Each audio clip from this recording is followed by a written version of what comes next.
নমস্কার। পশ্চিমবঙ্গ রাজ্য সরকারের কৃষক বন্ধু প্রকল্পের একটি গুরুত্বপূর্ণ অংশ হল ভূমিহীন ক্ষেতমজুর প্রকল্প। যে সমস্ত প্রান্তিক কৃষিজীবী মানুষের নিজস্ব কোনো চাষযোগ্য জমি নেই এবং অন্যের জমিতে কৃষি মজুর হিসেবে কাজ করে যারা জীবিকা নির্বাহ করেন, তাদের আর্থিক নিরাপত্তা সুনিশ্চিত করতেই এই প্রকল্পের সূচনা। এই প্রকল্পের আওতায় যোগ্য উপভোক্তারা বছরে 4,000 টাকা পেয়ে থাকেন, যা 2,000 টাকার প্রথম কিস্তিতে অর্থাৎ রবি এবং খারিফ মরশুম অনুযায়ী সরাসরি তাদের ব্যাংক অ্যাকাউন্টে জমা হয়। রাজ্য সরকারের পূর্ববর্তী ঘোষণা অনুযায়ী চলতি বছরের প্রথম কিস্তির 2,000 টাকা 1 এপ্রিল 2026 তারিখ থেকে উপভোক্তাদের ব্যাংক অ্যাকাউন্টে ডিবিটির মাধ্যমে পাঠানোর কথা ছিল। তবে প্রান্তিক মানুষদের অর্থনৈতিক সুবিধার কথা বিবেচনা করে মাননীয় মুখ্যমন্ত্রী গত 7ই মার্চ ঘোষণা করেন যে 1 এপ্রিলের জন্য অপেক্ষা না করে নির্ধারিত প্রথম কিস্তির টাকা 7ই মার্চ 2026 তারিখ থেকেই প্রদান করা শুরু হবে। যেহেতু বর্তমানে এপ্রিল মাস চলছে, ইতিমধ্যেই রাজ্যের বিভিন্ন জেলার যেমন দক্ষিণ 24 পরগনা, মুর্শিদাবাদ, উত্তর 24 পরগনা, বাঁকুড়া ইত্যাদি জায়গার অসংখ্য যোগ্য উপভোক্তারা তাদের অ্যাকাউন্টে প্রথম কিস্তির টাকা সফলভাবে পেয়ে গেছেন।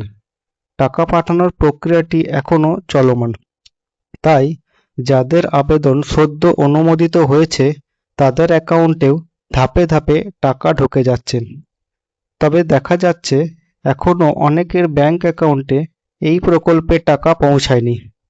তাই যারা এপ্রিল মাসের বরাদ্দ অর্থ এখনও পাননি, তাদের উদ্দেশ্যে বলবো, আপনারা অযথা উদ্বিগ্ন হবেন না। আপনাদের ফর্ম ফিল আপ যদি সঠিক হয়ে থাকে এবং আপনি যদি ভূমিহীন ক্ষেতমজুর প্রকল্পের জন্য যোগ্য হয়ে থাকেন, তাহলে টাকা আপনি নিশ্চয়ই পাবেন। সেক্ষেত্রে আপনাকে অনলাইনে আপনার স্ট্যাটাসটি একবার চেক করতে হবে। এর জন্য আপনাকে প্রথমে রাজ্য সরকারের নির্দিষ্ট ক্ষেতমজুর প্রকল্পের নির্দিষ্ট সরকারি পোর্টালে গিয়ে আপনার Aadhaar card, voter ID, mobile number অথবা ব্যাংক অ্যাকাউন্ট নম্বর দিয়ে আপনি খুব সহজেই আপনার স্ট্যাটাস চেক করতে পারবেন। স্ট্যাটাসে যদি অ্যাপ্রুভড দেখায়, তাহলে বুঝতে হবে খুব দ্রুত আপনার ব্যাংক অ্যাকাউন্টে টাকা জমা হবে। কিন্তু অনেক ক্ষেত্রে ব্যাংক অ্যাকাউন্ট বা নথির তথ্যে অসঙ্গতি থাকার কারণে স্ট্যাটাসে রিজেক্টেড বা নো রেকর্ড ফাউন্ড দেখাতে পারে। এই ধরনের সমস্যা সমাধানের জন্য অবিলম্বে স্থানীয় কৃষি আধিকারিকের কার্যালয়ে যোগাযোগ করতে হবে।